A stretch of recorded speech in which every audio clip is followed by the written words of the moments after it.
We are less than a month away from two pivotal runoff elections in Georgia that will decide which political party controls the U.S. Senate. Now, one group of high school influencers in the state is determined to make a difference in those elections. They are beating the pros at registering and motivating young voters. Mark Strassmann joins us now again from the Atlanta suburb of Marietta. Mark, good morning to you. How are they doing it?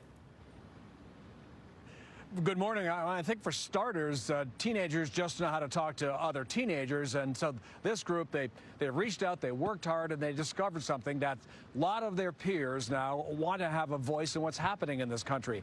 And with Georgia's runoff elections coming up, this group now has a new challenge.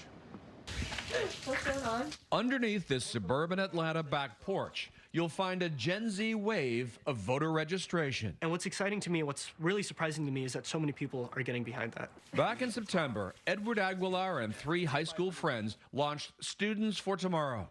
If we can embed a stream onto the website, we can pull a ton of voters there.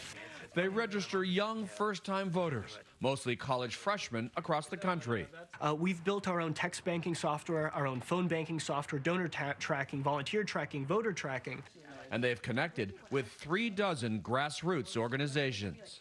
And it just blew up. Tons of people started posting about it. How many new voters did you register? We estimate it to be about 65,000. That number seems huge to me. Does it seem huge to you? Yeah, it's surreal. For Election Day, Students for Tomorrow estimates they registered 18,000 young voters just in Georgia. Joe Biden won this state by about 12,000 votes. And keep in mind, younger voters coming into the electorate right now just tend to be more ideologically liberal as compared to other age demographics. Part of the group's pitch, good old-fashioned peer pressure. You know, how can you be okay with this? Why wouldn't you want to use your voice to get out there and vote? Georgia's getting ready to vote again January 5th in 2 U.S. Senate runoffs. Since the November election, roughly 23,000 Georgians, mostly high school seniors, turned 18 and will be eligible to vote. Students for Tomorrow wants to register these new voters like Michael Gusto. I got to have some sort of input. I got to know what's going on. Valerie Ponomarov turned 18 last week. Our voice will be heard. Excited?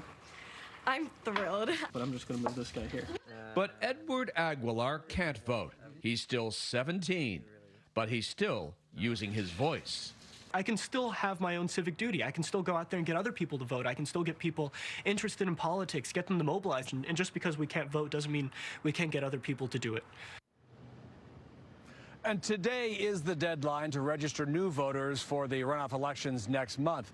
But Anthony, think about the impact this group has already had in a state that really has proved every vote does count. Yeah, when you win an election by 12,000 votes, 65,000 looks like a ton. Yes. Mark, I'm so impressed. Number one, they certainly are engaging in strategery, and they're so smart. I think when I was 18, I didn't even think about voting in high school. I didn't really start until I got out of college. Did you all vote when you were 18? No, I didn't. No. I worked the fact that they're planning this. I'll scare you. I worked in my first political campaign when I was 8. There's Anthony Mason, of course.